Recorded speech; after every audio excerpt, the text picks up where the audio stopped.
Hello नमस्कार प्यारे साथियों।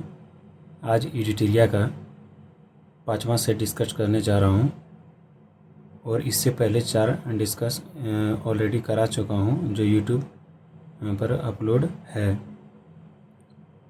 तो आज 5वां डिस्कस कराने जा रहा हूं। ये डिस्कस जो है आगामी परीक्षा के लिए जो काफ़ी महत्वपूर्ण साबित होंगे।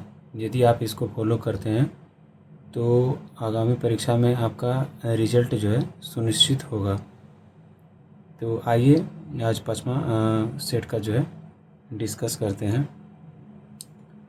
तो पहला प्रश्न है, फिरोज शाह मेहता द्वारा जो किस वर्ष जो बम्बई प्रेसिडेंसी एसोसिएशन की जो स्थापना किया गया था। तो बम्बई प्रेसिडेंसी एसोसिएशन की स्थापना जो है 1885 में किया गया था। तो आइए जानते हैं भारतीय राष्ट्रीय कांग्रेस से जो है और कुछ महत्वपूर्ण प्रश्न जो एग्ज़ाम में हमेशा देखने को मिलता है। तो पहले जान लेते हैं कि राष्ट्रीय कांग्रेस की स्थापना जो है इंडियन नेशनल कांग्रेस की स्थापना जो है 1885 में किया गया था और इसकी स्थापना जो है ए.ओ. ह्यूम के द्वारा जो किया गया था। ए.ओ. ह्यूम के द्वारा किया गया था और उस समय जो वायसराय जो था लॉर्ड डफरिन था। डफरिन का जो कार्यकाल रहा था 1884 से 88 के बीच रहा था। तो और आइए जानते हैं कि भारतीय राष्ट्रीय कांग्रेस की जो स्थापना हुई थी वो कहाँ हुआ था। तो ये हुआ था बम्बई में। ये कहाँ हुआ था? मुंबई में। भारतीय राष्ट्रीय कांग्रेस की स्थापना जो होने वाला था पुणे में पुणे में होने वाला था। परंतु पुणे में जो है प्लेग फैल जाने के कारण वायरस फैल जाने के कारण जो है बम्बई में जब भारतीय राष्ट्रीय कांग्रेस की स्थापना किया गया था। और भारतीय राष्ट्रीय कांग्रेस की जो स्थापना हुआ था तो भारतीय राष्ट्रीय कांग्रेस की स्थापना का जो प्रथम अध्यक्ष जो था वो था ए.ओ. ह्यूम। और भारतीय राष्ट्रीय कांग्रेस की जो स्थापना हुई थी तो ये जो हुआ था मुंबई के जो है तेजपाल विश्वविद्यालय में गोकुल दास तेजपाल विद्यालय में इसकी जो है स्थापना हुआ था।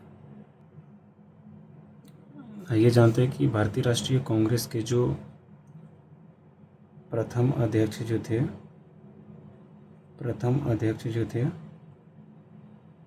वो डब्ल्यू.सी.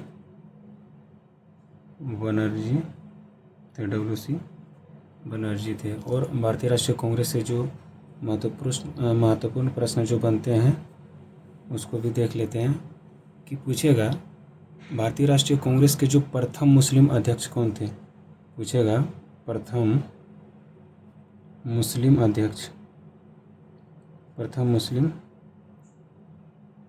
अध्यक्ष कौन थे। तो ये थे बदरुद्दीन तैयब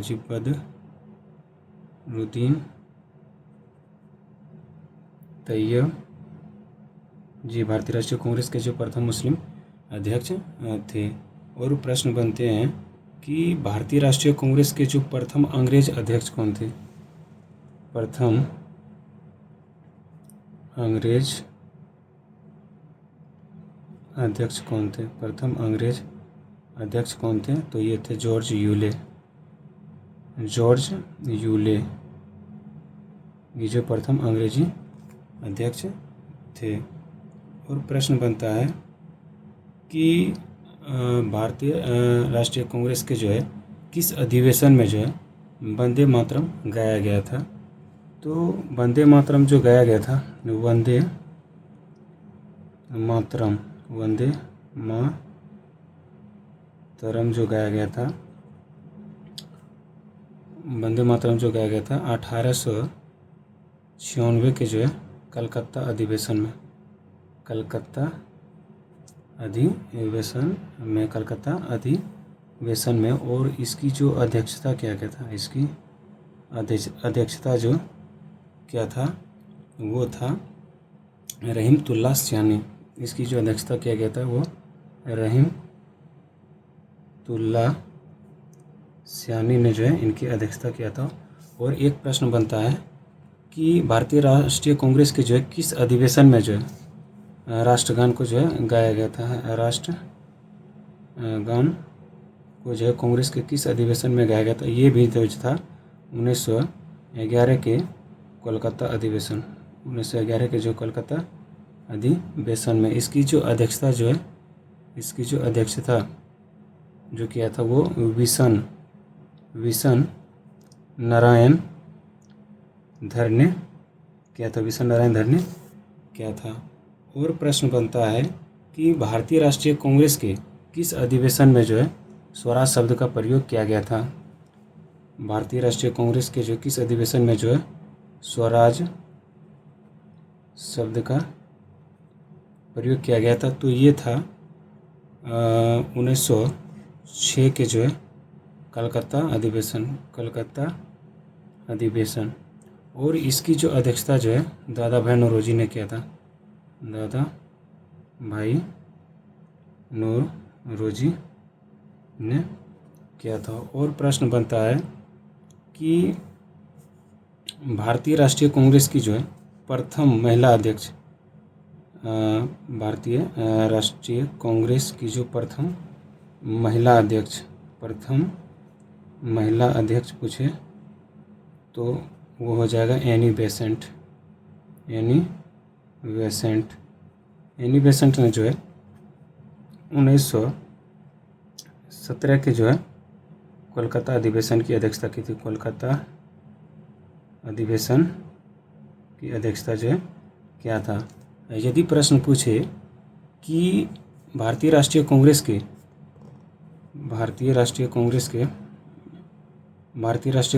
जो है प्रथम भारतीय महिला अध्यक्ष कौन थी, प्रथम भारतीय महिला अध्यक्ष कौन थी, तो प्रथम महिला अध्यक्ष जो है भारतीय पूछे तो वो होगा सरोजनी नायडू हो जाएगा। और ये जो अध्यक्षता किया था 1925 के जो है कानपुर अधिवेशन की अध्यक्षता की थी, कानपुर अधिवेशन की अध्यक्षता जो है किया था। तो ये था कांग्रेस से कुछ महत्वपूर्ण प्रश्न। और यदि पूछे कि भारतीय राष्ट्रीय कांग्रेस की स्थापना जो है करने का मुख्य उद्देश्य क्या था, तो भारतीय राष्ट्रीय कांग्रेस का जो स्थापना करने का मुख्य उद्देश्य था कि भारतीय राजनीतिक अधिकारों की जो है रक्षा करने से संबंधित था। और भारतीय राष्ट्रीय कांग्रेस में जो है भारत की जनता के जो अपना विचार रखने का जो है अधिकार प्राप्त हो, ये था उसको जो है भारतीय राष्ट्रीय कांग्रेस की स्थापना करने का मुख्य उद्देश्य। और भी कई प्रश्न बनते हैं भारतीय राष्ट्रीय कांग्रेस से, तो और भी प्रश्न कुछ जान लेते हैं कि यदि पूछे प्रश्न कि भारतीय राष्ट्रीय कांग्रेस के जो है किस अधिवेशन में जो है नरम दल और गरम दल जो है में फूट पड़ा था। पूछे प्रश्न कि नरम दल और गरम दल में जो फूट पड़ा था, नरम और गरम दल में जो फूट पड़ा था सर्वप्रथम 1907 के जो है सूरत अधिवेशन में जो प्रथम बार फूट पड़ा था। और पूछे कि दूसरी बार जो है नरम दल और गरम दल में फूट कब पड़ा था, दूसरी बार जो पूछे नरम एवं गरम दल में जो फूट पड़ा था दूसरी बार 1918 के अधिवेशन में। यदि प्रश्न पूछे कि किस अधिवेशन में जो है नरम और गरम दल जो आपस में मिले थे, तो वह हो जाएगा 1916 के लखनऊ अधिवेशन में।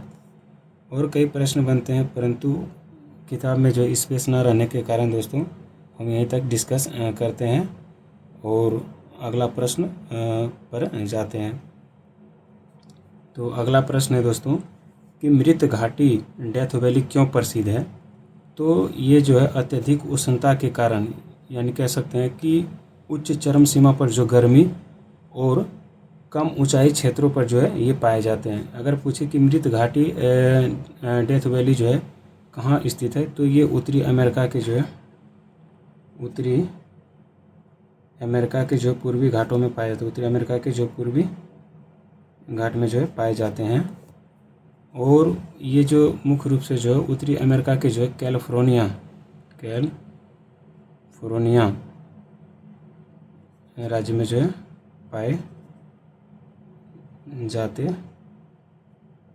हैं। तो आइए तीसरा प्रश्न पढ़ते हैं। तीसरा प्रश्न मेरा है कि जलोढ़ मिट्टी के संबंध में जो है कौन सा कथन सत्य है। तो पहला कथन पढ़ते हैं कि जलोढ़ मृदा जो है प्रायद्वीपीय प्रदेश में पूर्वी घाटों की नदी डेल्टाओं और नदियों की घाटियों में पाई जाती है। ये कथन बिल्कुल सही है। प्रतिवर्ष बाढ़ों के द्वारा निक्षेपित होने वाली नई जलोढ़ मृदा को बांगर कहते हैं। नहीं दोस्तों, नई जलोढ़ मृदा को जो है खादर कहते हैं। और पुरानी जलोढ़ को जो है बांगर कहते हैं। तो ये कथन जो है गलत है। जलोढ़ मृदा में जो पोटास की मात्रा अधिक पाई जाती है, तो ये भी कथन सही है। आइए कुछ जलोढ़ मिट्टी से और विशेषता जान लेते हैं कि जलोढ़ मिट्टी की क्या विशेषता है।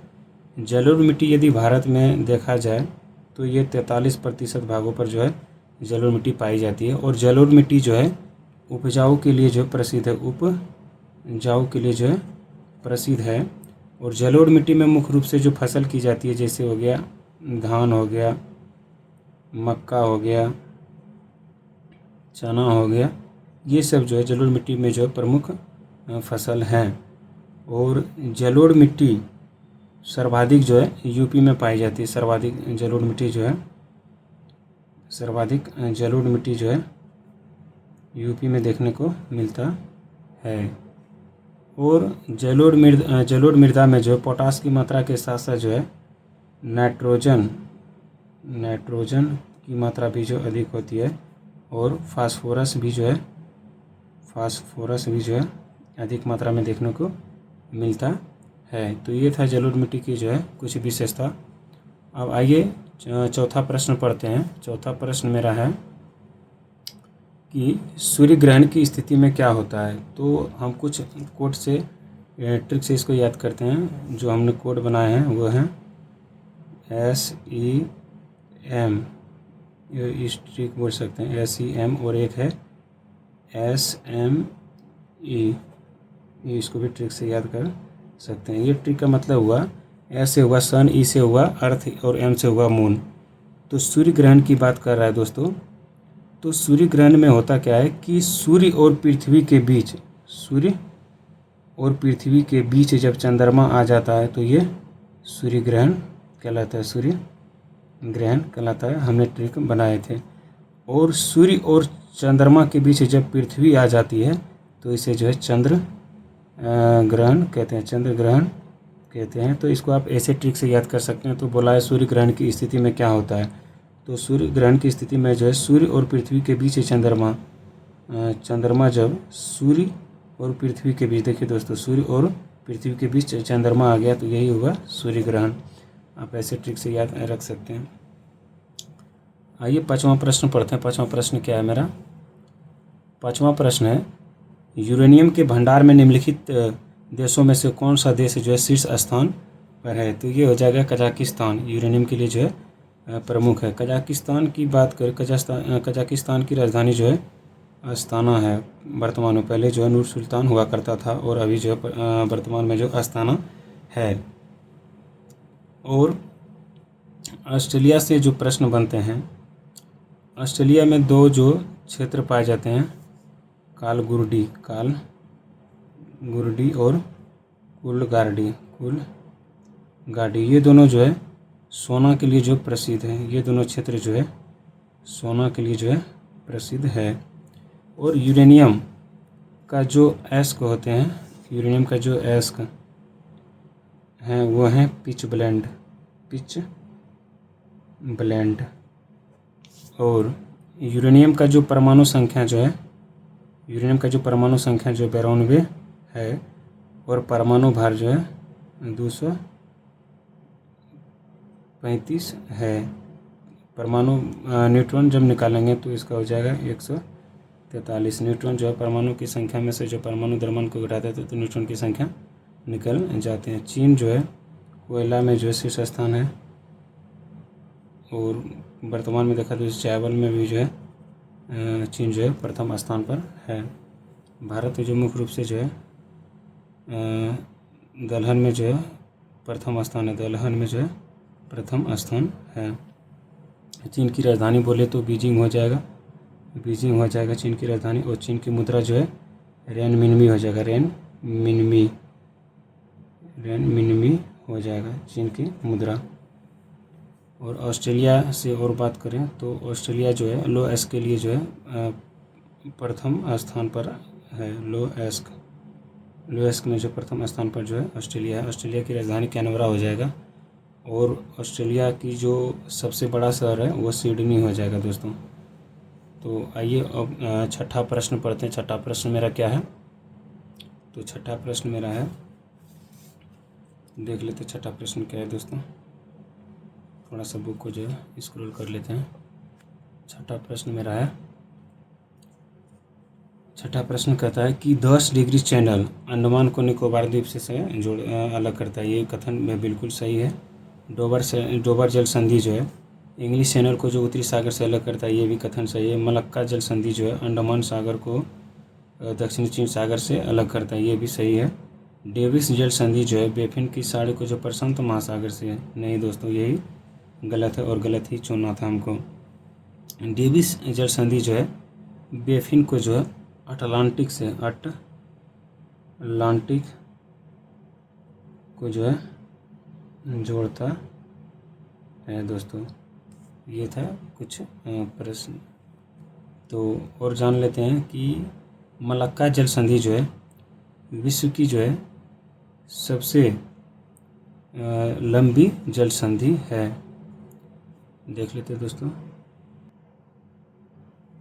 तो मलक्का जल संधि जो है विश्व की सबसे चौड़ी जल संधि हो जाएगा दोस्तों। यहाँ लिख देते हैं मलक्का जो है विश्व की सबसे लंबी जल संधि है, लंबी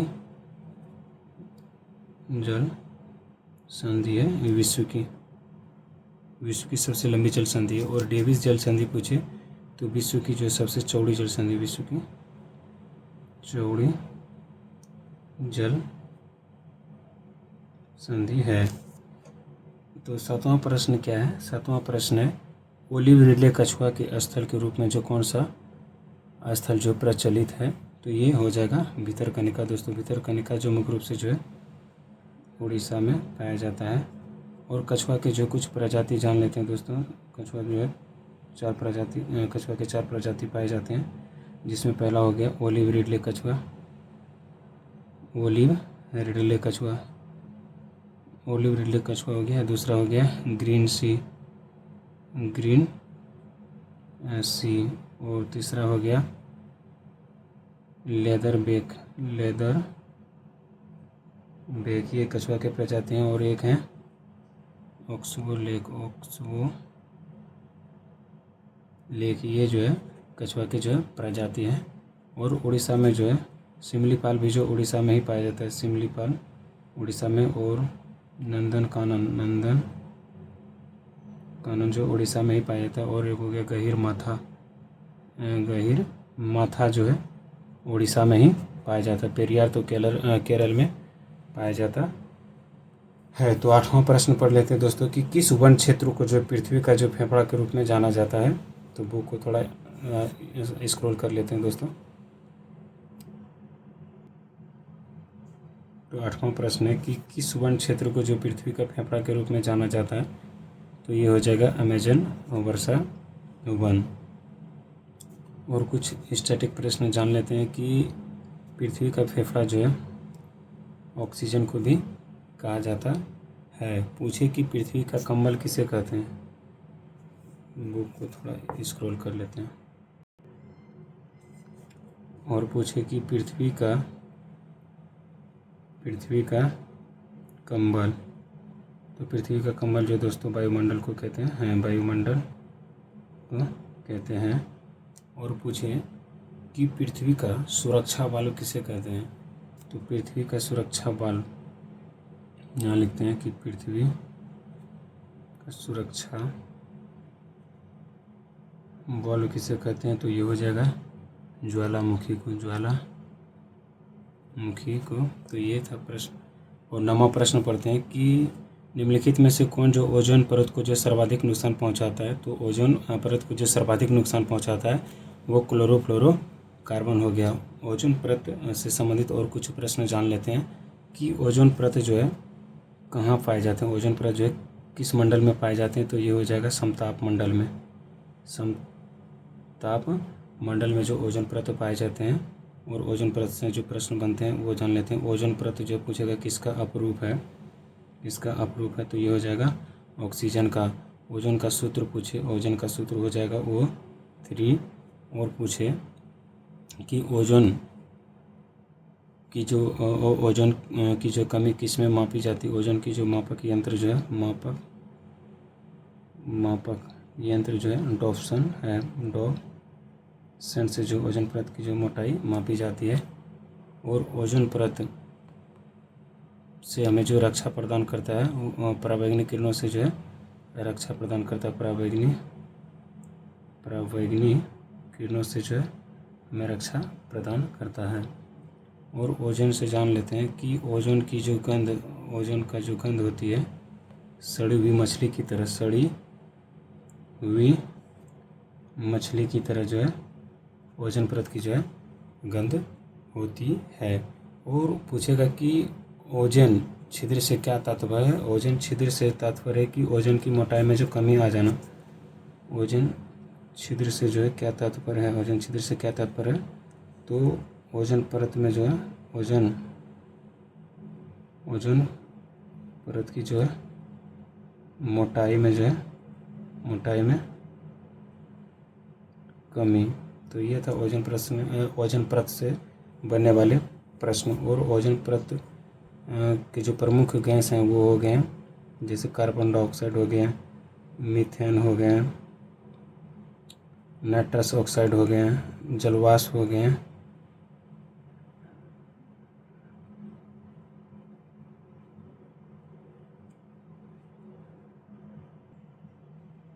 सॉरी दोस्तों, ये सब जो जलवाष्प, कार्बन डाइऑक्साइड, मीथेन जो था ये था ग्रीन हाउस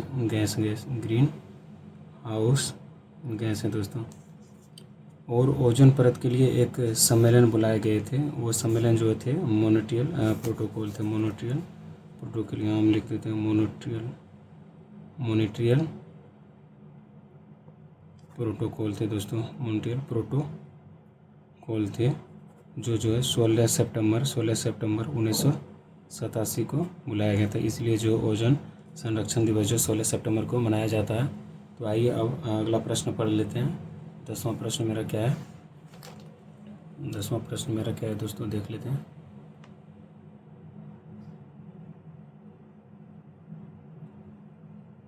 10वां प्रश्न मेरा है, 10वां प्रश्न है पारिस्थितिकी तंत्र की संकल्पना को जो किसने प्रस्तावित किया था। तो ये प्रश्न पहले डिस्कशन में भी मैंने डिस्कस किया था। और आइए आज डिस्कस कर लेते हैं कि पारिस्थितिकी तंत्र की संकल्पना जो है एजी टोंसले ने जो है किया था 1935 में। पूछेगा कि पारिस्थितिकी विज्ञान शब्द किसने दिया था। पारिस्थितिकी विज्ञान शब्द, तो ये हो जाएगा अर्नेस्ट हैकल हो जाएगा दोस्तों, अर्नेस्ट हैकल हो जाएगा। 11वां प्रश्न पढ़ लेते हैं कि पश्चिम की ओर प्रवाहित होने वाली नदी या नदियां कौन है। तो इसका जो ट्रिक हमने बनाया था कि अरब सागर में गिरने वाली नदियां कौन है, तो हम ट्रिक बताए थे समानता। स्व से हो गया साबरमती नदी, और म से हो गया माही, और नौ से हो गया नर्मदा, और तो से हो गया ताप्ती। तो ये सभी जो है अरब सागर में गिरने वाली नदियां था। तो वही पूछ रहा है कि पश्चिम की ओर प्रवाहित होने वाली नदियां कौन सी हैं। तो नर्मदा भी हो जाएगी, ताप्ती भी हो जाएगी, और माही भी हो जाएगी। तो ये इसका आंसर हो जाएगा 1, 2, 3।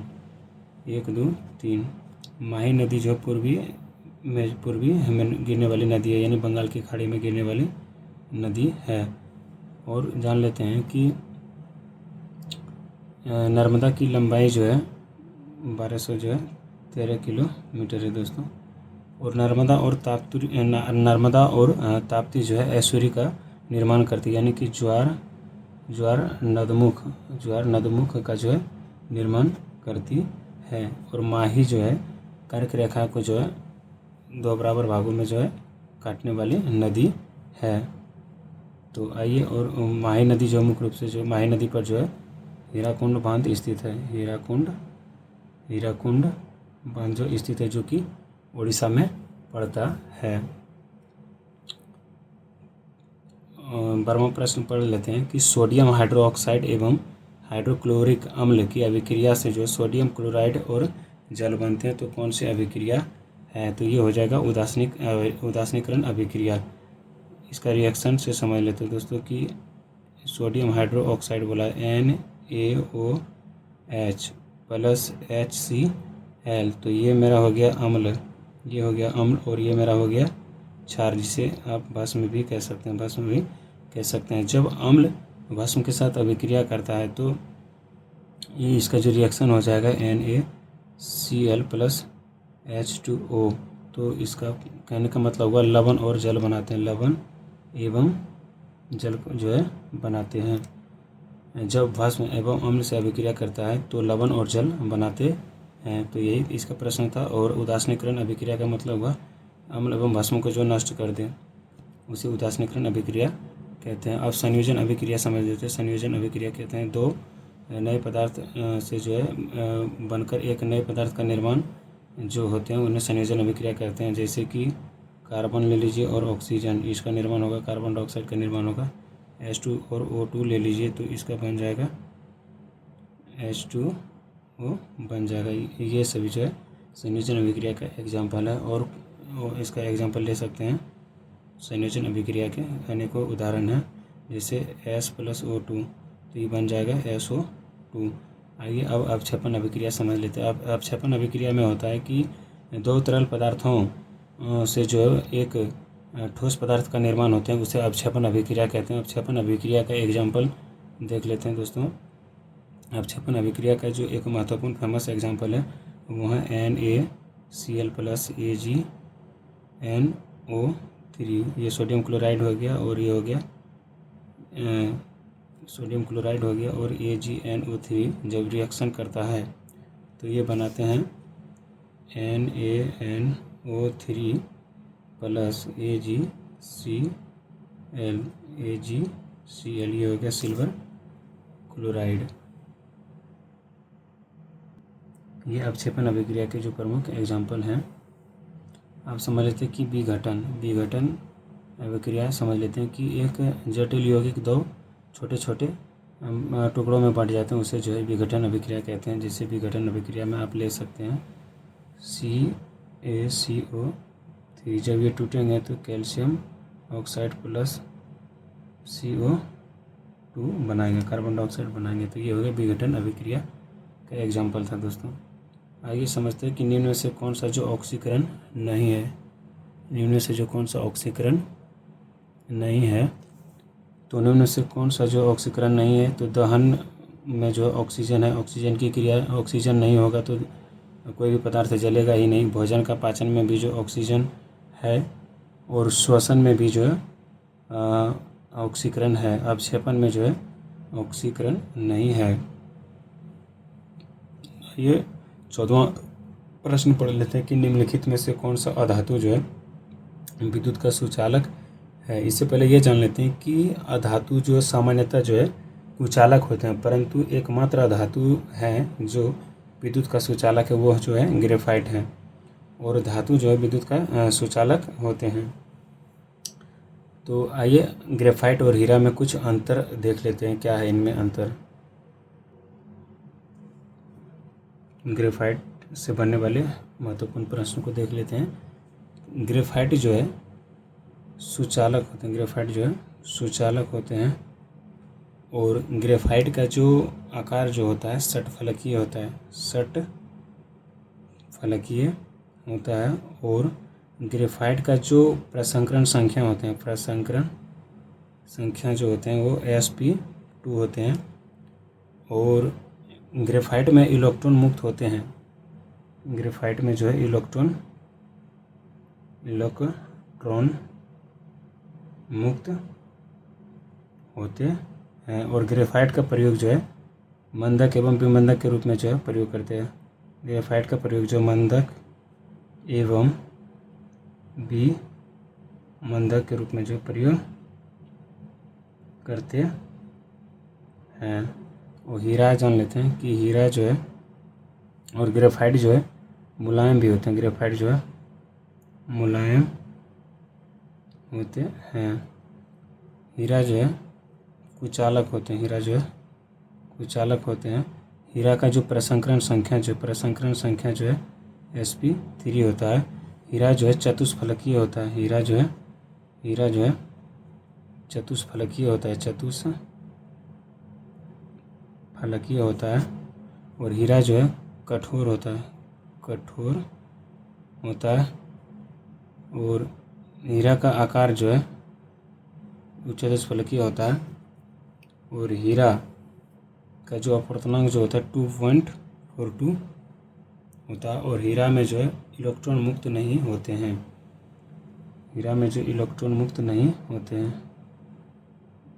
इलेक्ट्रॉन मुक्त नहीं होते हैं। तो ये हीरा और ग्रेफाइट में कुछ अंतर थे। 15वां प्रश्न पढ़ लेते हैं कि रबर निम्न में से जो किसका बहुलक है। तो रबर दो प्रकार के होते हैं, एक होते हैं कृत्रिम और एक होते हैं प्राकृतिक। तो रबर निम्न में से जो किसका बहुलक है ये पूछा है। तो रबर जो आइसोप्रीन का बहुलक है। आइसोप्रीन जो है प्राकृतिक रबर है। आइसोप्रीन जो है प्राकृतिक रबर है। और एक जो है कृत्रिम रबर होते हैं। एक कृत्रिम रबर का जो कृत्रिम जो होते हैं वो है नियोप्रीन। एथिलीन जो है पॉलीथीन का जो बहुलक है। पॉलीथीन का जो है बहुलक है।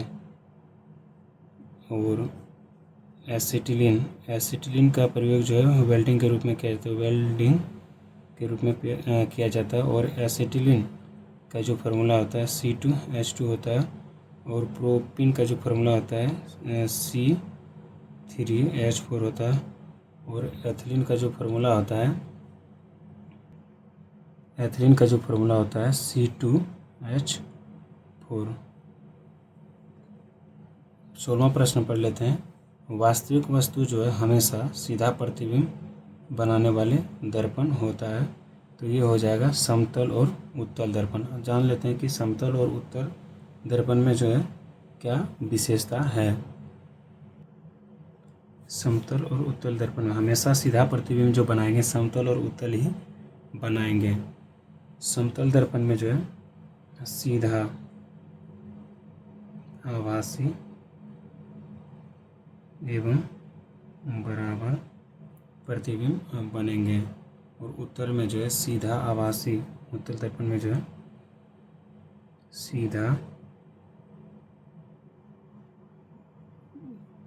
सीधा आभासी और वस्तु से जो छोटा प्रतिबिंब बनेगा, वस्तु से छोटा प्रतिबिंब बनेंगे। अब अवतल दर्पण जान लेते हैं कि अवतल दर्पण में जो कैसा प्रतिबिंब बनेंगे। तो अवतल दर्पण में जो सभी प्रकार के प्रतिबिंब बनेंगे, जैसे हो गया उल्टा, सीधा, बड़ा, छोटा, बराबर एवं दर्पण के आगे पीछे भी, दर्पण के आगे पीछे प्रतिबिंब बनेंगे अवतल दर्पण में। और अवतल दर्पण में जो है उल्टा को जो है वास्तविक कहते हैं और आभासी को जो है सीधा प्रतिबिंब कहते हैं।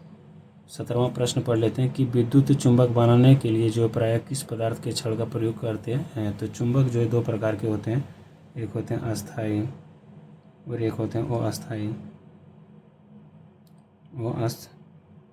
अस्थायी चुंबक बनाने के लिए जो है नर्म लोहे का प्रयोग करते हैं, नर्म लोहा का प्रयोग करते हैं। और अस्थायी चुंबक बनाने के लिए जो है इस्पात का जो प्रयोग करते हैं। तो पूछ रहा था प्रश्न कि विद्युत चुंबक बनाने के लिए प्रायः किस पदार्थ के छड़ का प्रयोग करेंगे। तो ये हो जाएंगे नर्म लोहे।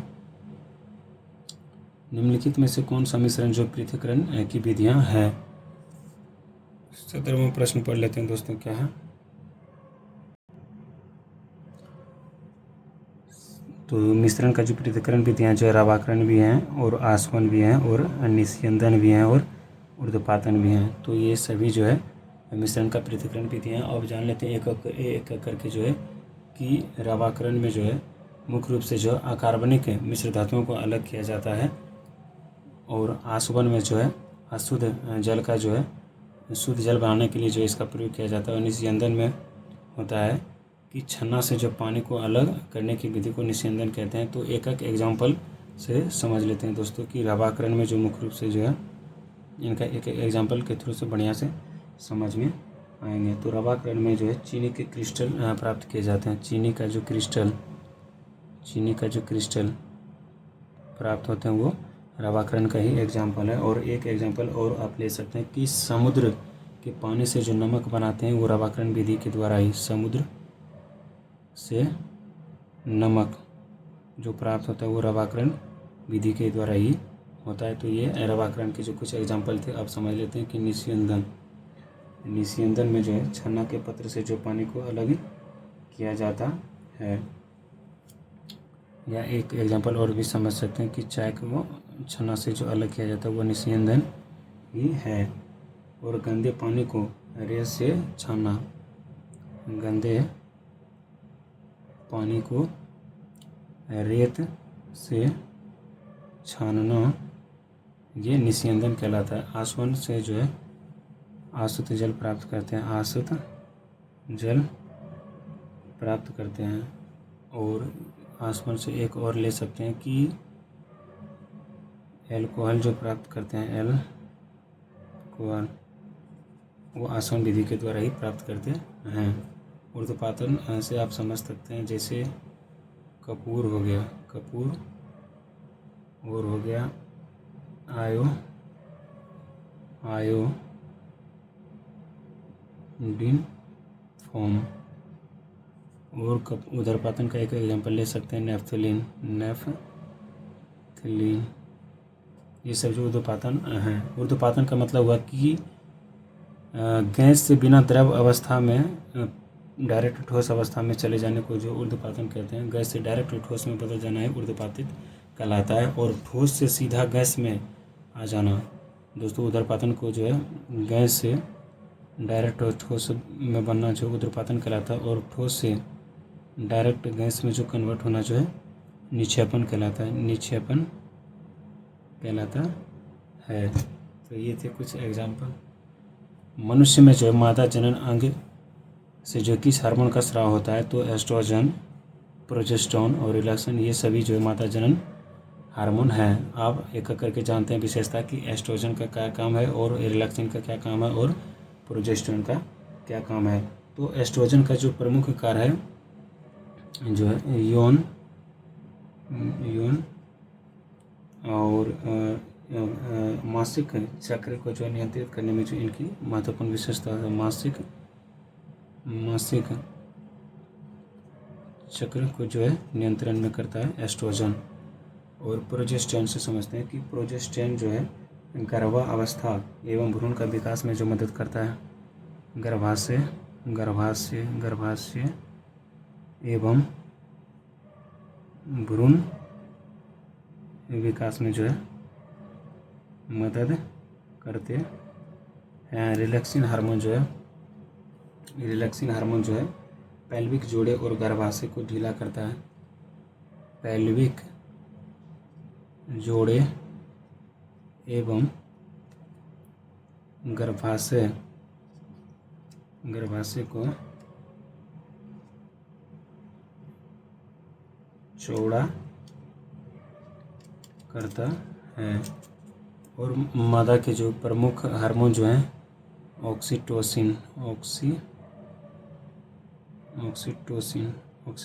जो है दूध बनाने में सहायक होते हैं। तो ये था मादा जनन हार्मोन। और पुरुष जनन हार्मोन की बात करें तो पुरुष में जो है मुख्यतः दो हार्मोन पाए जाते हैं। एक होता है टेस्टोस्टेरोन और एक होता है एंड्रोजन। तो टेस्टोस्टेरोन जो है आवाज़ का जो भारीपन आना, दाढ़ी मूछें आना जो है, ये सभी जो है टेस्टो हार्मोन के लिए जो है जिम्मेदार हार्मोन है। और एंड्रोजन मुख्य रूप से जो है शुक्राणु बनाने में जो है पुरुष में जो है उसका जो महत्वपूर्ण योगदान होते हैं। तो आइए 20वां प्रश्न क्या है पढ़ लेते हैं। तो आइए 20वां प्रश्न पढ़ लेते हैं। टेकोफ्रेल को जो है रासायनिक नेम है विटामिन ई का। नेप्टोक्विनेन जो है ये रासायनिक नाम है विटामिन नेप्टोक्विनेन। आई थिंक ये जो है नेप्टोक्विनेन जो है किसी का विटामिन का रासायनिक नाम नहीं है दोस्तों। थायमिन की बात करें तो ये विटामिन B1 की बात कर रहा है, और साइनोकोबालामिन जो विटामिन B12 की बात कर रहा है। तो टेकोफ्रेल से जो विटामिन ई से जो है जनन की क्षमता में कमी, तो ए का थ्री यहाँ है। और थायमिन यानी बी से बेरी सी का दो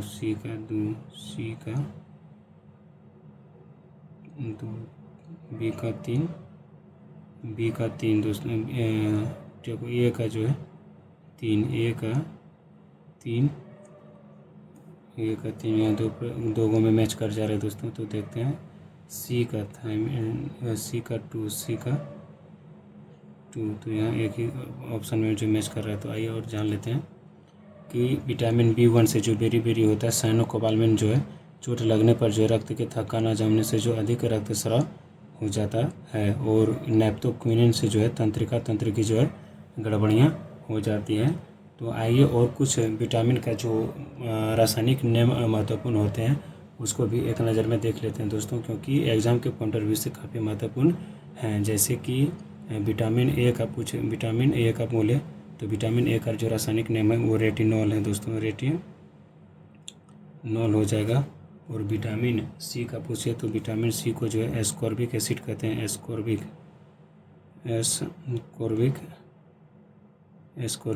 एसिड कहते हैं। और विटामिन डी का पूछे तो विटामिन डी का जो दोस्तों हो जाएगा कैल्सीफेरोल।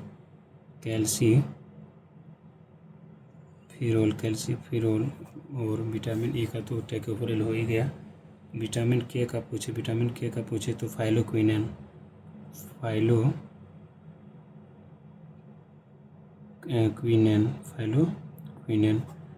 विटामिन के का रासायनिक नाम हो जाएगा।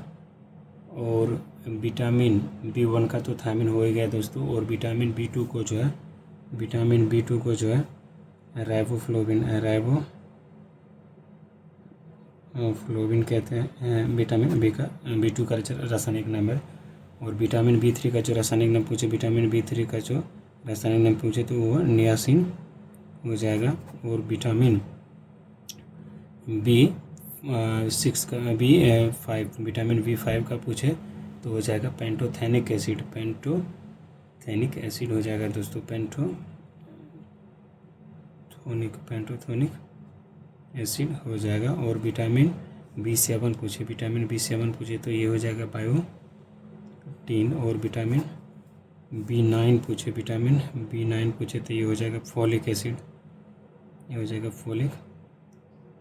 एसिड। और विटामिन B12 तो हो ही गया साइनोकोबालामिन।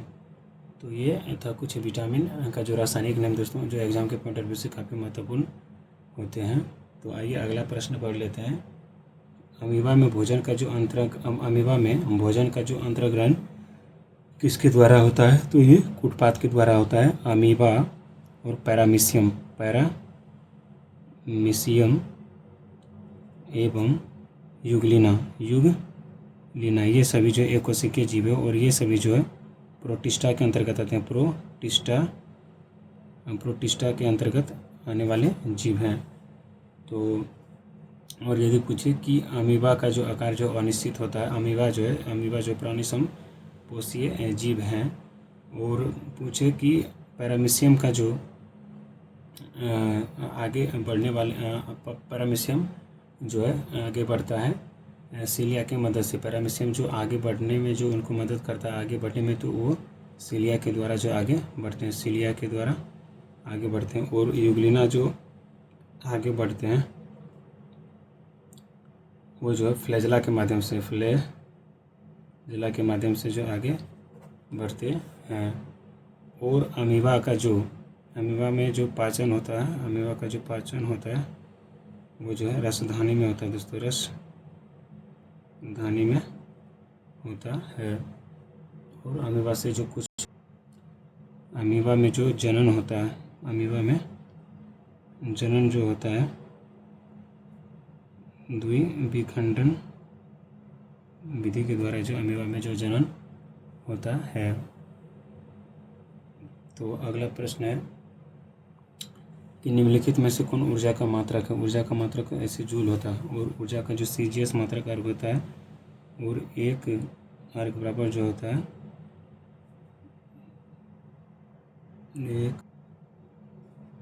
एक जूल बराबर जो होता है 10⁻7 अर्ग होता है। और एक न्यूटन बराबर जो होता है 10⁵ डाइन होता है।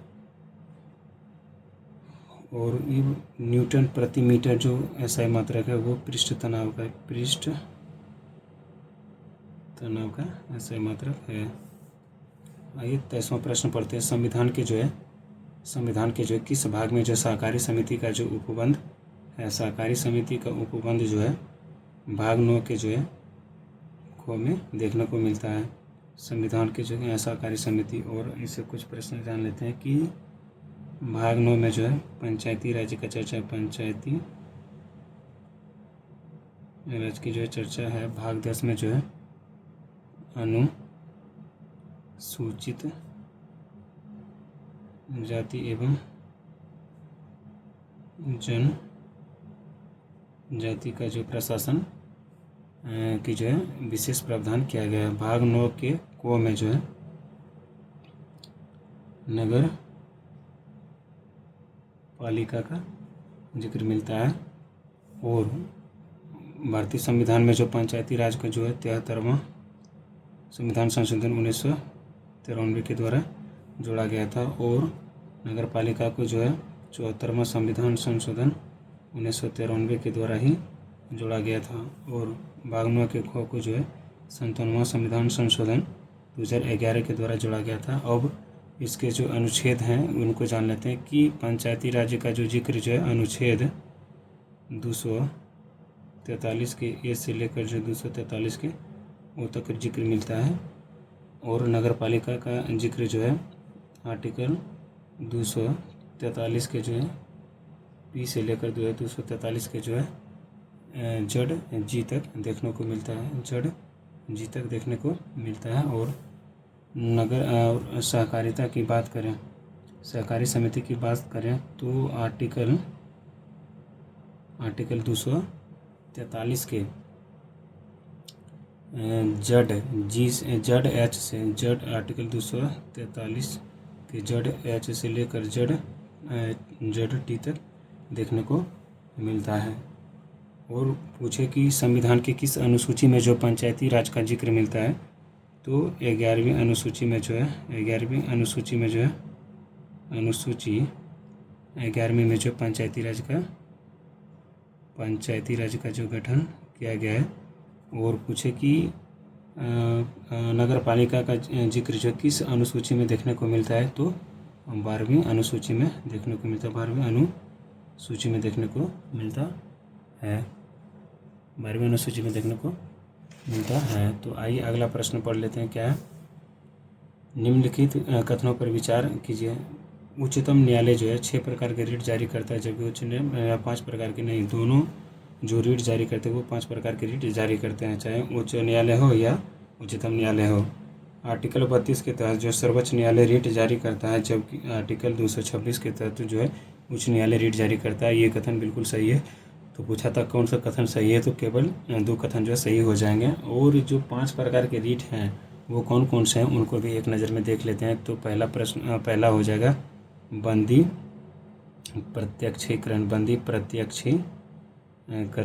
प्रत्यक्षीकरण। दूसरा हो जाएगा परमादेश,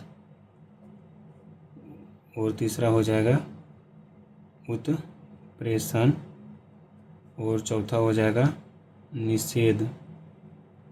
और 5वां हो जाएगा अधिकार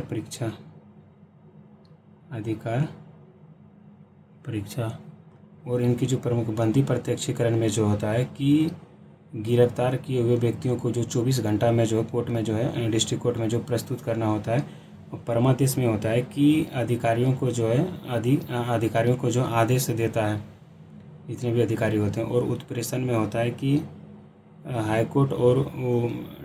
हाईकोर्ट एवं डिस्ट्रिक्ट कोर्ट में जो आपस में जो झगड़े होते हैं उनको जो है सुप्रीम कोर्ट में जो है सुलझाने के लिए जो उत्प्रेषण में जाना होता है। और निषेध में होता है कि निचले अदालत और उसमें जो गलत डिसीजन दे दिया गया उसको रद्द करने का जो है अधिकार निषेध में दिया गया है। और अधिकार परीक्षा में जो है कि आप किस अधिकार से यह काम कर रहे हैं, तो ये इनकी जो प्रमुख विशेषता था।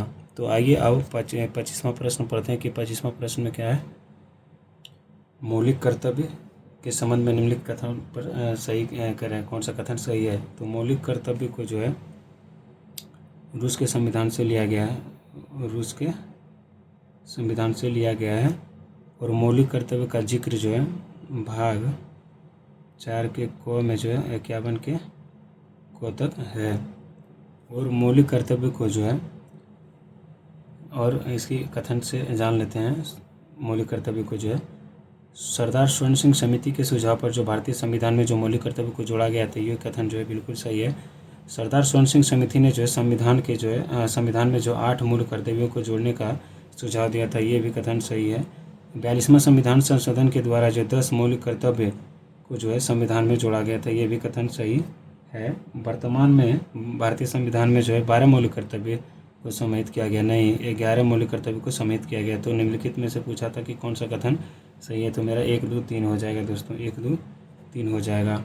और वर्तमान में जो है 11 मौलिक कर्तव्य है, और 11वां मौलिक कर्तव्य को जोड़ा गया था 86वां संविधान संशोधन 2002 के द्वारा। और 11वां मौलिक कर्तव्य में कहा गया था कि 6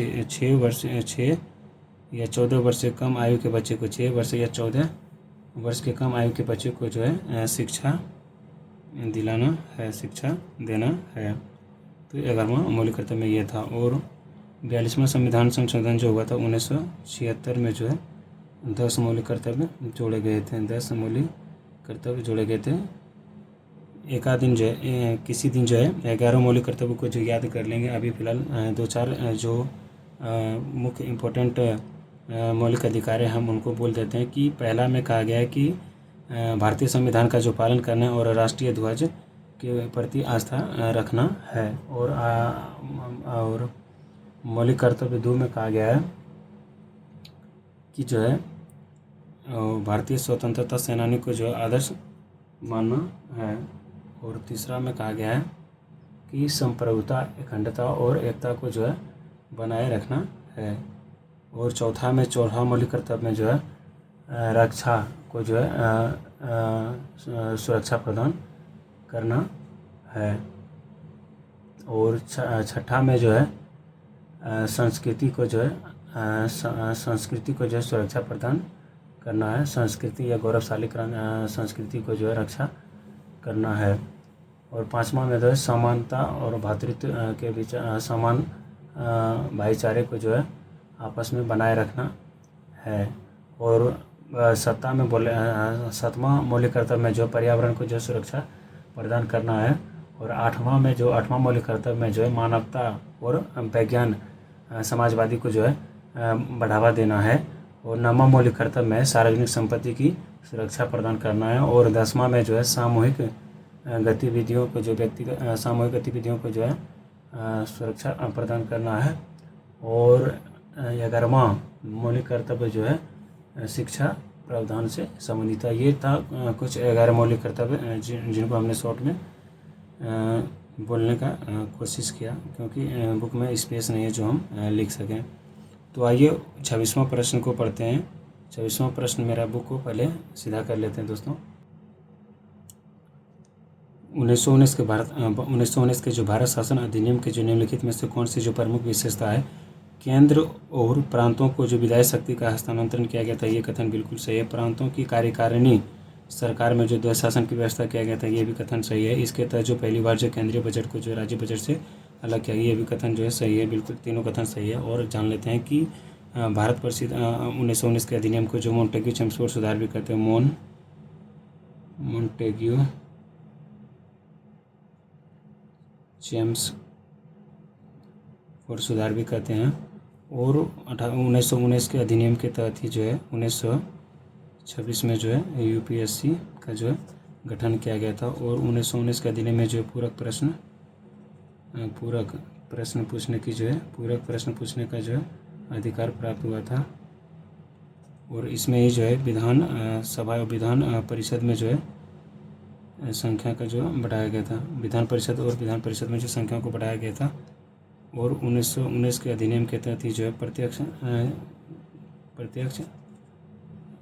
चुनाव का भी जो है अधिकार प्राप्त हुआ था। और वोट डालने का जो है अधिकार मिला था। और महिलाओं को जो वोट डालने का अधिकार, महिलाओं को जो है वोट करने का अधिकार जो 1919 के अधिनियम के तहत ही दिया गया था। तो ये था 1919 के अधिनियम से जो है महत्वपूर्ण विशेषता। तो आइए 27वां प्रश्न पढ़ते हैं। 27वां प्रश्न है, स्वतंत्र भारत के जो पहले मंत्रिमंडल में जो रेलवे एवं परिवहन मंत्रालय का जो है जिम्मा किसे सौंपा गया था? ये था डॉक्टर जॉन मैथाई। और आर के शनमुखम सेठी जो है वित्त आयोग के जो प्रथम अध्यक्ष बने थे, वित्त मंत्री थे। और सरदार वल्लभ भाई पटेल जो है गृह मंत्री थे। और कुछ मंत्री को जाने से है जो शिक्षा मंत्री जो थे,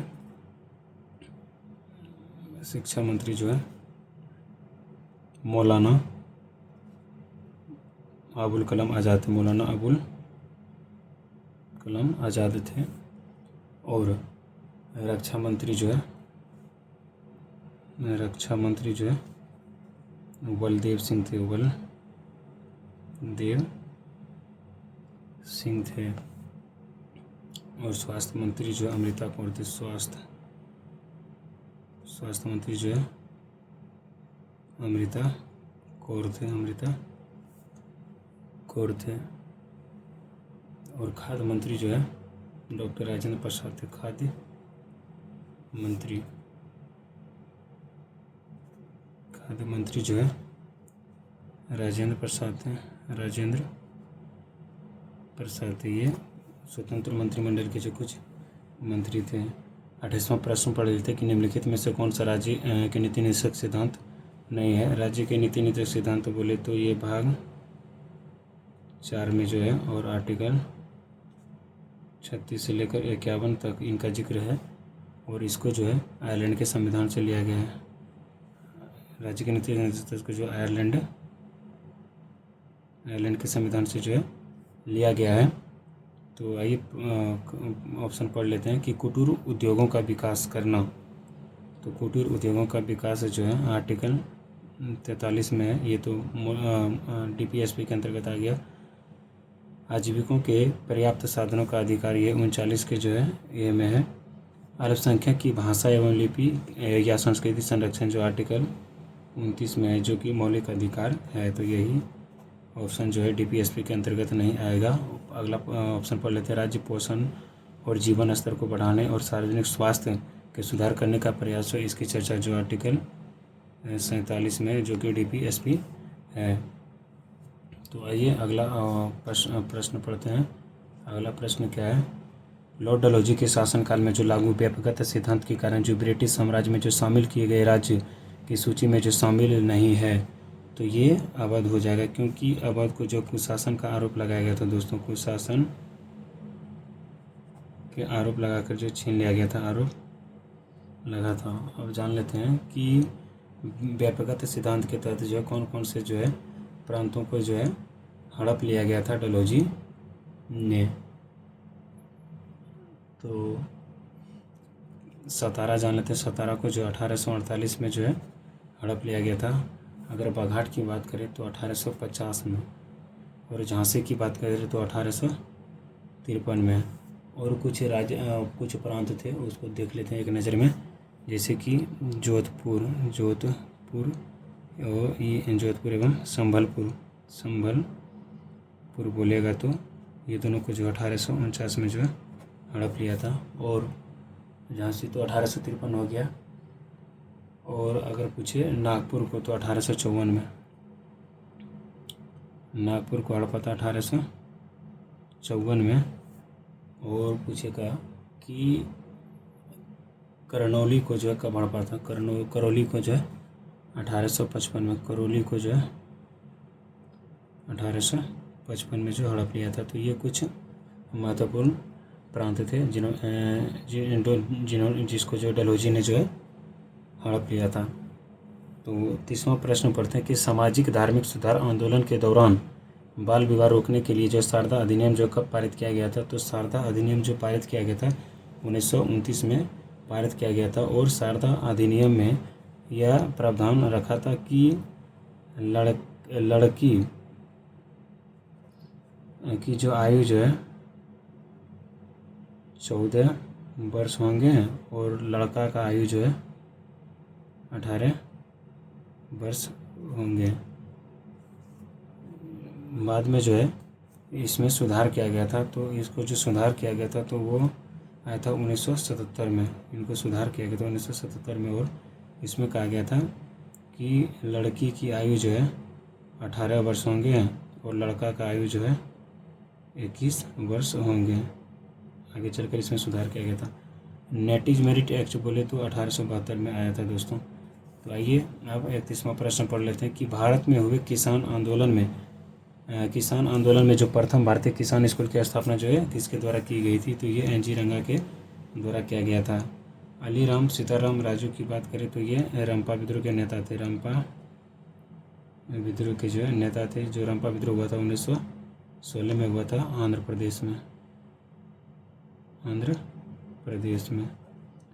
स्वामी सहजानंद सरस्वती बोले तो भारतीय किसान सभा की स्थापना, अखिल भारतीय किसान सभा की स्थापना इन्होंने ही किया था। अखिल भारतीय किसान सभा की स्थापना जो 1936 में इन्होंने ही किया था। और पूछे कि प्रांतीय किसान सभा की स्थापना, जो बिहार प्रांतीय किसान सभा की स्थापना जो है स्वामी सहजानंद सरस्वती ने ही किया था। बिहार प्रांतीय किसान सभा, बिहार प्रांतीय किसान सभा की स्थापना जो 1929 में जो है किया था स्वामी सहजानंद सरस्वती ने ही किया था। आइए 32वां प्रश्न पढ़ते हैं कि इंडियन मिरर समाचार पत्र के संपादक किनके द्वारा किया गया था। तो ये देवेंद्रनाथ टैगोर के द्वारा किया गया था। शिशिर कुमार घोष से आप एक प्रश्न याद रख सकते हैं कि हिंदी समाचार पत्र जो थे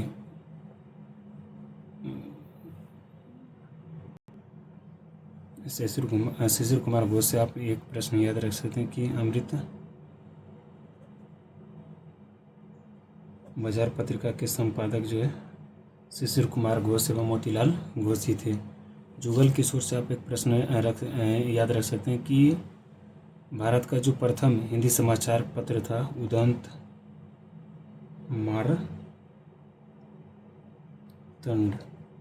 की जो स्थापना जो है पंडित जुगल किशोर ने ही इसके जो संपादक थे। और इसका जो प्रकाशन जो 1826 में जो है किया गया था। और कुछ प्रश्न याद रख सकते हैं कि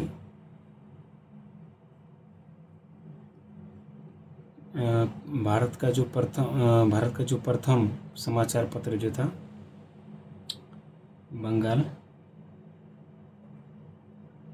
गजट जो प्रकाशन हुआ था 1780 में, इसका जो प्रकाशन किया था जेम्स हिक्की एवं अगस्टस हिक्की ने जो बंगाल गजट का जो प्रकाशन 1780 में किया गया था। 33वां प्रश्न पढ़ लेते हैं कि कांग्रेस के किस अधिवेशन के दौरान जो पृथक निर्वाचन पद्धति को जो अस्वीकार किया गया था। तो 1909 के लाहौर अधिवेशन में जो है, और 1909 के लाहौर अधिवेशन की अध्यक्षता जो है मदन मोहन मालवीय ने किया था। 1908 के मद्रास अधिवेशन में ही जो है कांग्रेस का जो संविधान बना था, और इसकी अध्यक्षता जो है रास बिहारी घोष ने किया था। रास बिहारी बोस ने किया था। और 1910 के इलाहाबाद का जो अध्यक्षता जो है विलियम वेडरबर्न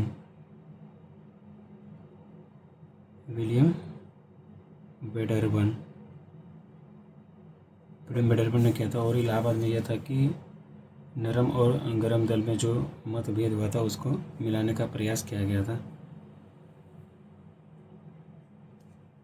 आइए अब अगला प्रश्न पढ़ते हैं कि मुस्लिम लीग के द्वारा जो प्रत्यक्ष कार्रवाई दिवस कब मनाया गया था, तो ये था 16 अगस्त 1946 में।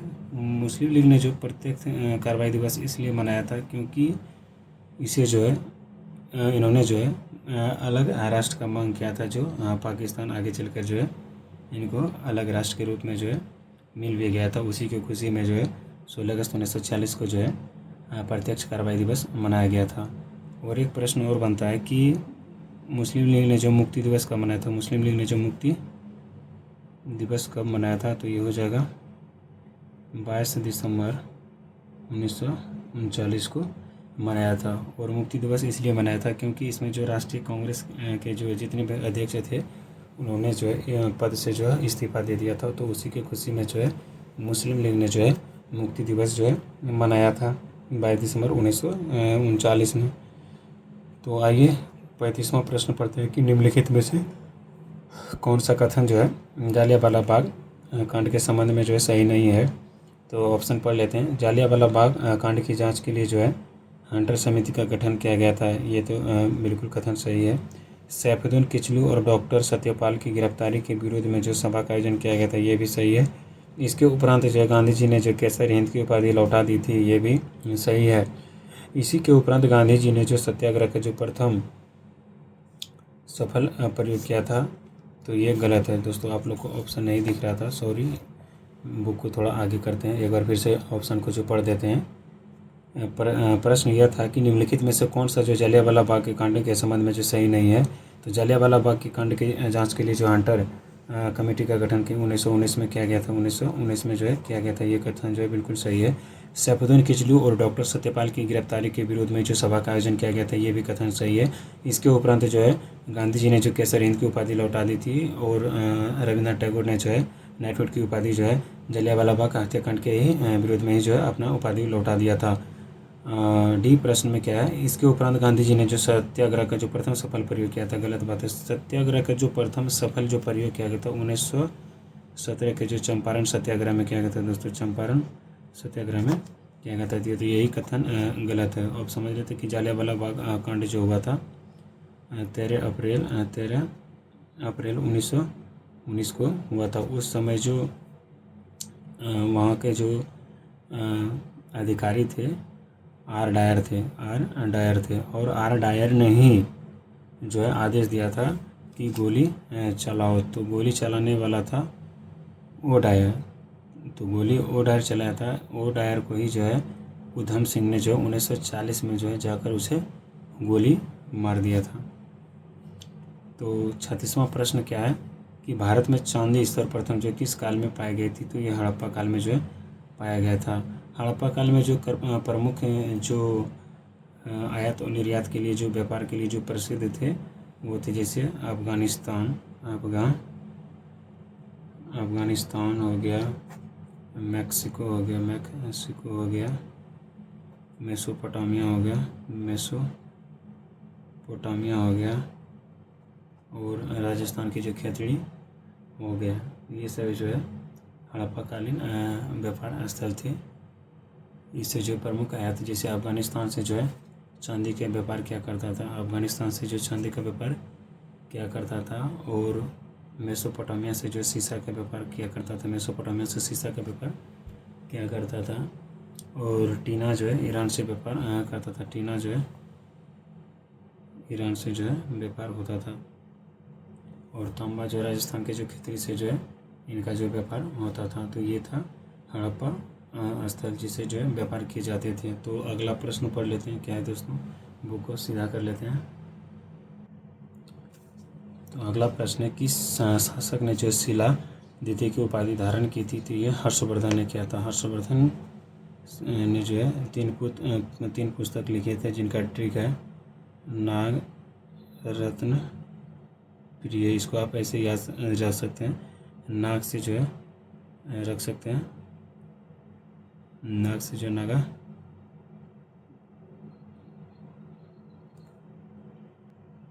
नागा।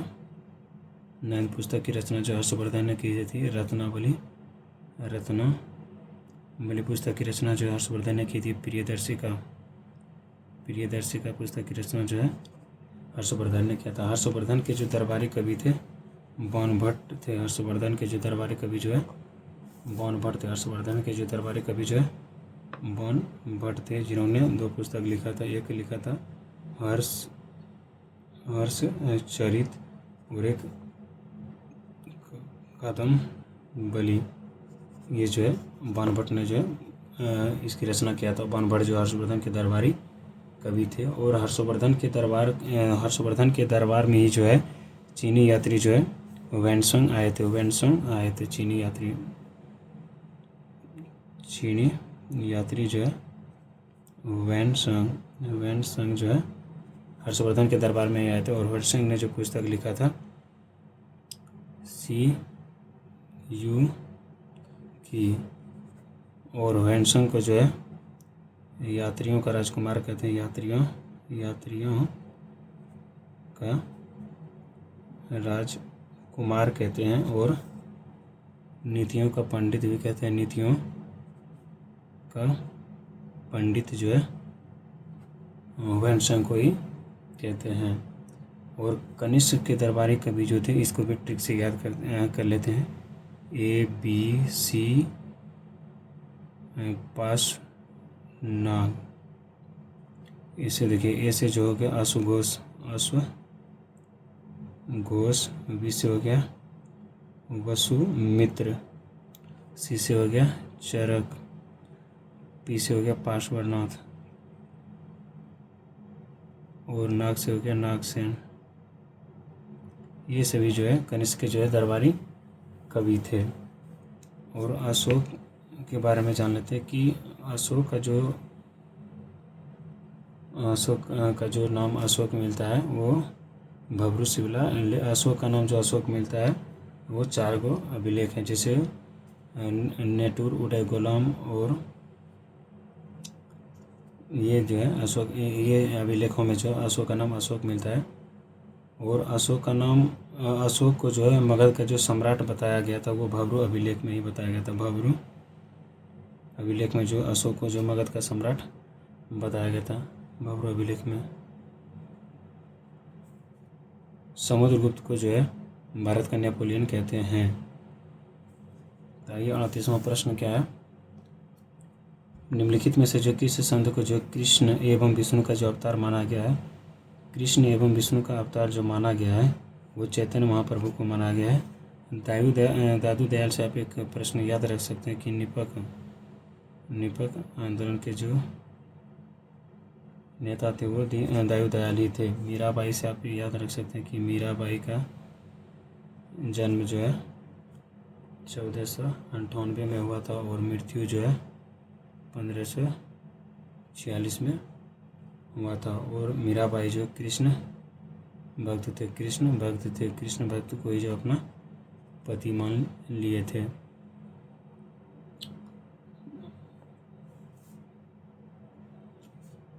तो 39वां प्रश्न पढ़ लेते हैं। 39वां प्रश्न है, प्रसिद्ध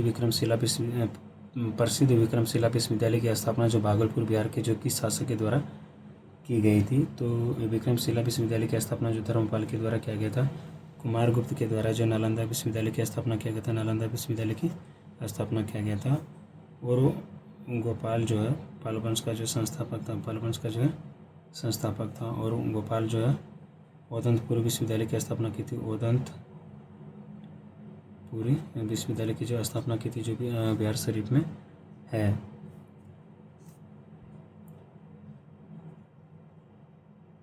तो 40वां प्रश्न देख लेते हैं। 40वां प्रश्न है, निम्न में से जो कि इस शासक ने जो महात्मा बुद्ध की सेवा में जो अपने राजवैद्य जीवक को भेजा था, तो वो था बिंबिसार। बिंबिसार जो है चाहते थे कि अवंती को हम जीते हैं। तो अवंती के जो उस समय राजा जी थे, अवंती के जो राजा थे चंद्रप्रद्योत। और चंद्रप्रद्योत जो है पांडु रोग से जो है ग्रसित थे, पांडु रोग से जो ग्रसित थे। तो बिंबिसार ने ही जो है जीवक को जो है चंद्रबोध को जो ठीक करने के लिए भेजा था। और बाद में चंद्रप्रद्योत जो ठीक हो गया था, तो उन्हीं के खुशी में जो है चंद्रप्रद्योत ने जो है बिंबिसार को जो अवंती सौंप दिया था। बिंदुसार चंद्रगुप्त के जो है पुत्र थे और अशोक के जो पिता थे। अजातशत्रु जो बिंबिसार के जो पुत्र थे, बाद में जो अजातशत्रु ने जो बिंबिसार की हत्या कर दिया था, इसीलिए इसे जो पितृहंता भी अजातशत्रु को कहा जाता है। और बिंदुसार को जो कुनिक भी कहते हैं।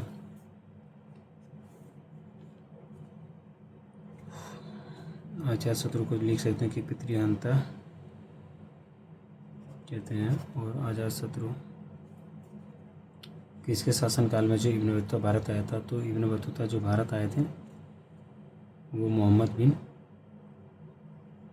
तुगलक के दरबार में जो आए थे।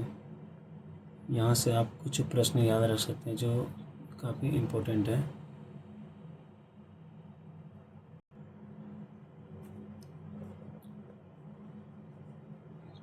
अलाउद्दीन खिलजी से आप प्रश्न याद रख सकते हैं कि बाजार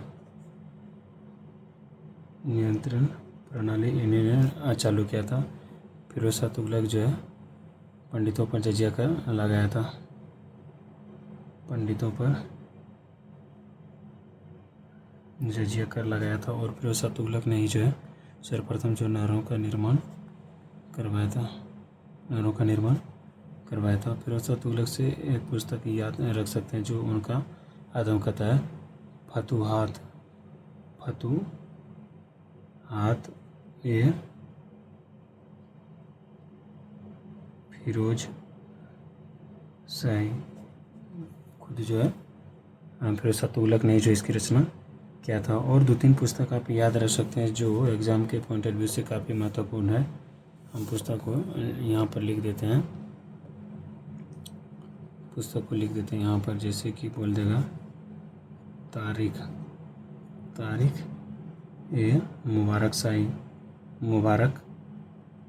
शाही। तो इसका जो लेखक हो जाएगा ये हो जाएगा अहिया बिन सरहिंदी।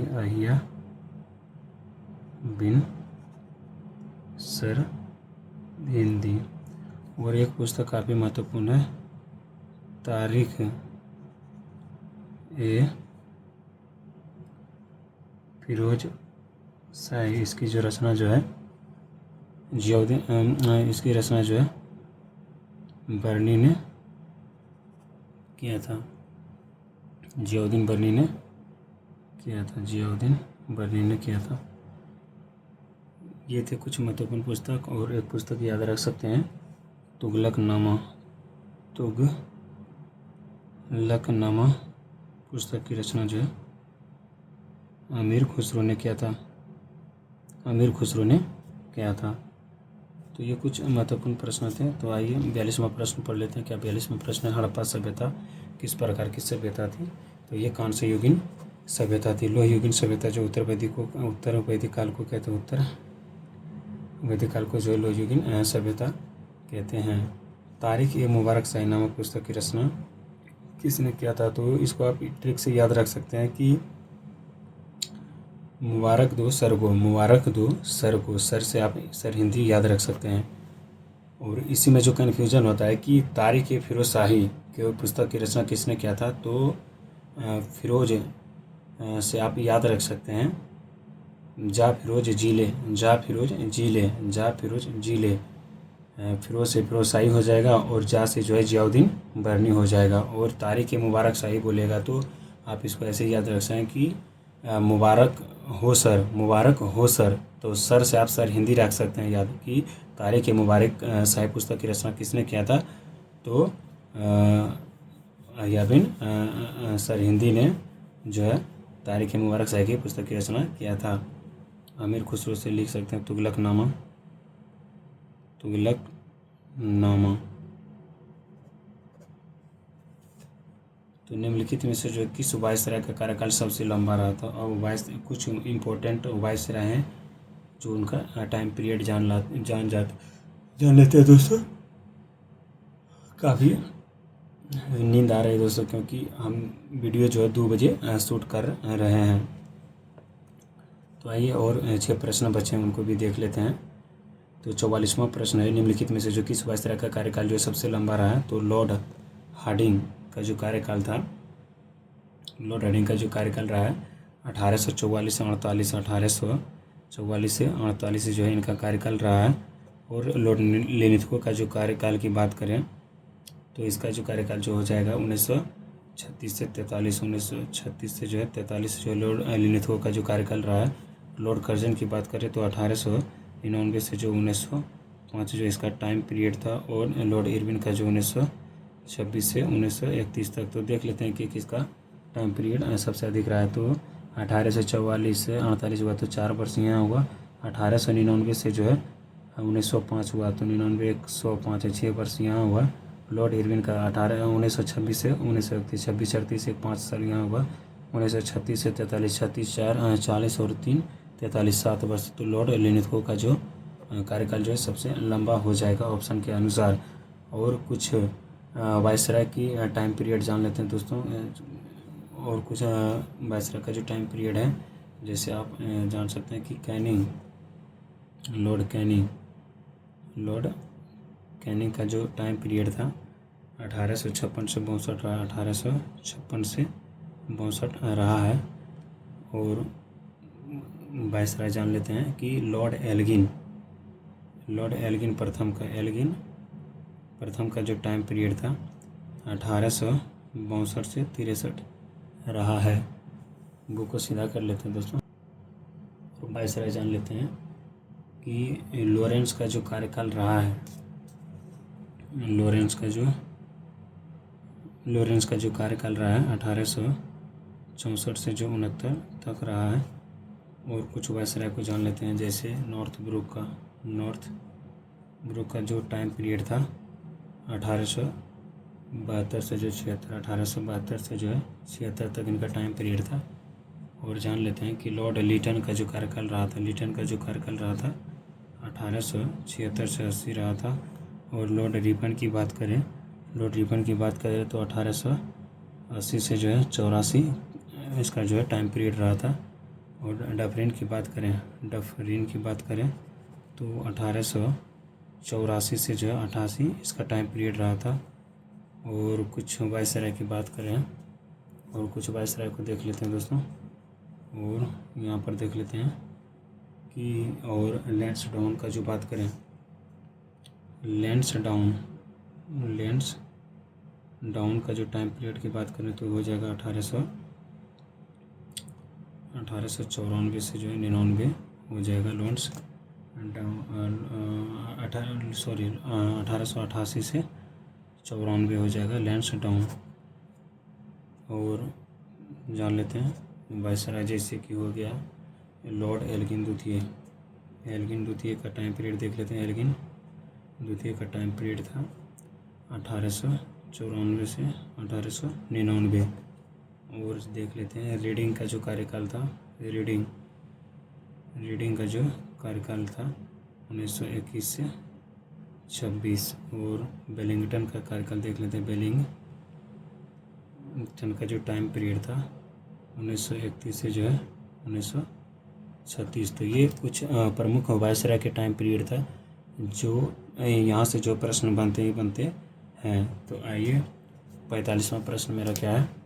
45वां प्रश्न है दोस्तों, एनाटॉमी विज्ञान की एक शाखा है जिसमें अध्ययन किया जाता है। एनाटॉमी के अंतर्गत जो जानवर और पौधे की जो है संरचना का अध्ययन किया जाता है दोस्तों। राष्ट्रीय सकल घरेलू उत्पाद जीएनपी निम्नलिखित में किसको शामिल नहीं किया था। जीएनपी होता है दोस्तों कि हमारे देश के नागरिक कई सारे देशों में जो है काम कर रहे होते हैं और वहाँ से जो पैसा कमा रहे होते हैं तो उनको जो है जीएनपी के अंतर्गत रखा जाता है, परंतु इसमें जो है विदेशी निवेश को नहीं जोड़ा जाता है। विदेशी निवेश को नहीं जोड़ा जाता है, ये जीएनपी होता है। और जीडीपी जो होता है, जीडीपी जो है हमारे भारत के अंदर जितने भी भारतीय कंपनियां या विदेशी कंपनियां पैसा कमा रहे होते हैं तो जीडीपी के अंतर्गत जो है भारत के कंपनियां भारत के अंदर जितने भी काम कर रहे होते हैं उसको जीडीपी के अंतर्गत रखते हैं। और जीएनपी में जो है विदेशी निवेशों को जो है नहीं जोड़ा जाता है। तो ये जीएनपी और जीडीपी में कुछ अंतर थे। आइए 47वां प्रश्न पढ़ लेते हैं। बाजार में जो है 47वां प्रश्न है दोस्तों, बाजार में मुद्रा आपूर्ति को नियंत्रित करने के साधन के रूप में जो है सरकारी बॉन्डों की बिक्री खरीद को क्या कहा जाता है। इसे जो ऑपरेशन मार्केट के नाम से जो है जानते हैं। निम्नलिखित में से कौन सा रिपोर्ट जो है विश्व बैंक के द्वारा जारी नहीं की जाती है। तो विश्व बैंक के द्वारा जारी नहीं किया जाता है वो हो जाएगा ग्लोबल जेंडर गैप। बाकी बात जो वर्ल्ड डेवलपमेंट रिपोर्ट जो है विश्व बैंक के द्वारा जारी किया जाता है। ईज ऑफ डूइंग बिजनेस जो है वर्ल्ड बैंक के द्वारा जारी किया जाता है। और वर्ल्ड इकोनॉमिक प्रोस्पेक्टस जो है ये जो है वर्ल्ड बैंक के द्वारा जारी किया जाता है। आप जान लेते हैं कि वर्ल्ड बैंक की जो स्थापना हुआ था 1945 में किया गया था। वर्ल्ड बैंक की जो स्थापना जो 1945 में किया गया था और इसका मुख्यालय जो है वाशिंगटन डीसी में जो है वाशिंगटन डीसी में जो है इसका मुख्यालय है। और world global gender gap report को जो जारी करता है वो करता है world economic forum. World economic forum इसका स्थापना जो 1971 में जो है किया गया था। और वर्ल्ड इकोनॉमिक फोरम का जो मुख्यालय जो है जनेवा में है। भारतीय आयात निर्यात बैंक की स्थापना जो किस वर्ष किया गया था। तो ये 1982 में किया गया था दोस्तों। वैश्विक वित्तीय स्थिरता रिपोर्ट निम्नलिखित कौन जारी करता है। तो आईएमएफ जारी करता है। IMF Indian monetary fund. IMF का जो मुख्यालय जो है वाशिंगटन के जो है डीसी में ही है। इसका भी स्थापना जो 1945 में ही किया गया था। और संयुक्त राष्ट्र संघ का जो गठन जो 24 अक्टूबर 1945 में किया गया था। और इनका भी जो मुख्यालय जो है जनेवा में ही है। इनका भी मुख्यालय जनेवा में ही है। वर्ल्ड बैंक की स्थापना जो 1945 में किया, मुख्यालय जो है वाशिंगटन डीसी में है। विश्व आर्थिक मंच के द्वारा ही जो है world economy global gender gap जारी किया जाता है। विश्व आर्थिक मंच जो है विश्व आर्थिक मंच को भी जो है वर्ल्ड इकोनॉमिक फोरम के द्वारा ही जारी किया जाता है। तो ये 50 प्रश्न थे दोस्तों। और आइए कुछ अस्मरणीय तथ्य को देख लेते हैं। स्मरणीय तथ्य में है सोलंकी वंश का जो संस्थापक जो मूलराज प्रथम थे, इसकी राजधानी जो अनहेलवाड़ थे। और मूलराज प्रथम जो है शैव धर्म का जो अनुयायी था। भीम प्रथम के शासनकाल में जो है मोहम्मद गजनबी ने जो है सोमनाथ मंदिर पर जो है आक्रमण किया था। दिलवाड़ा का जो प्रसिद्ध जैन मंदिर का निर्माण जो भीम प्रथम के सामंत जो विमल ने कराया था। इस वंश का सबसे प्रतापी शासक जो जयसिंह सिद्धाराज था। प्रसिद्ध जैन विद्वान हेमचंद्र जयसिंह सिद्धाराज के दरबार में रहते थे। मोढेरा के सूर्य मंदिर का निर्माण जो सोलंकी राजाओं के शासनकाल में हुआ था। सोलंकी वंश का अंतिम शासक जो है भीम द्वितीय थे। ये जो 50 प्रश्न थे दोस्तों। और ये 50 प्रश्न जो काफ़ी महत्वपूर्ण होते हैं और आगामी परीक्षाओं को पढ़ने के लिए जो काफ़ी महत्वपूर्ण है। और ये जो 50 प्रश्न होते हैं इसमें जो है history, geography, polity, economics, physics, chemistry, bio science, environment, technology, ये सभी 50 प्रश्न जो है मिक्सअप होते हैं। और ये जितने भी प्रश्न होते हैं ये सभी जो है पीसीएस के एग्ज़ाम में पूछे हुए प्रश्न होते हैं, बिहार एसएससी के एग्ज़ाम में पूछे हुए प्रश्न रहते हैं। और ये यूपीएससी, एनडीए, सीडीएस जैसे प्रश्नों का भी जो है क्वेश्चन इसमें रहता है। तो आज 5वां एडिटोरियल सेट डिस्कस था दोस्तों। अब कल जो है छठा डिस्कस करेंगे। तो आप लोग इसको जो है ज़रूर फॉलो करें। इस हमारे चैनल को जो ज़रूर लाइक एंड शेयर करें यदि आपको पसंद आए तो। और जो भी छोटी मोटी गलती हो तो छोटे भाई समझकर, बड़े भाई समझकर जो है क्षमा कर दीजिएगा। आगे प्रयास रहेगा कि गलती ना करें। हम जो वीडियो ये शूट कर रहे हैं दोस्तों, ये अभी रात 2 बज रहे हैं। रात को हम इसलिए शूट करते हैं दोस्तों क्योंकि दिन में जो है हम लॉज में रहते हैं, तो हमारे आसपास में जो हल्ला शोर शराबा होते रहते हैं। तो रात में जो है पूरी तरीक़े से जो है शांत वातावरण रहते हैं, इसलिए रात को हम शूट करते हैं। तो आज का सफ़र यहीं तक था। तो गुड नाइट।